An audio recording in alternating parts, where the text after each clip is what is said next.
വാർത്തകൾ വിശദമായി നോക്കാം. CPM-നെ വെല്ലുവിളിച്ച് മുൻ മന്ത്രി ജി സുധാകരൻ അമ്പലപ്പുഴയിൽ സ്വതന്ത്രനായി മത്സരിക്കും. CPM പൊളിറ്റിക്കൽ ക്രിമിനലുകളെ കൂടെ കൊണ്ടു നടക്കുകയാണെന്ന് ജി സുധാകരൻ കുറ്റപ്പെടുത്തി.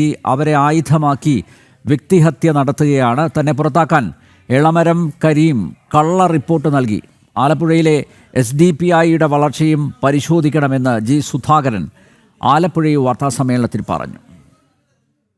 ഈ അനുഭവങ്ങളുടെ അടിസ്ഥാനത്തിൽ ഈ അവമാനം, ഈ പാർട്ടിക്ക് യോജിക്കാത്ത പെരുമാറ്റം, പാർട്ടിയെപ്പറ്റി അറിയാത്തവർ പാർട്ടി വക്താക്കളായി വന്നിട്ട് ഓരോരോ കാര്യങ്ങൾ കാണിച്ചു പോകുന്നു. ബ്രാഞ്ചിൽ പോലും പ്രവർത്തിക്കാൻ കഴിയാത്ത സ്ഥിതി. ആ സ്ഥിതിയിൽ ഞാൻ പാർട്ടി മെമ്പർഷിപ്പിൽ ഒഴിവായി. 2-3 ആഴ്ചയായി പുതുക്കി. പാർട്ടി മെമ്പറല്ല, അത്രയേ ഉള്ളൂ. ഞാൻ സ്വതന്ത്രമായി ഈ അനുഭവത്തിൻ്റെ അടിസ്ഥാനത്തിൽ ഈ മണ്ഡലത്തിൽ മത്സരിക്കാൻ ഉദ്ദേശിച്ചു.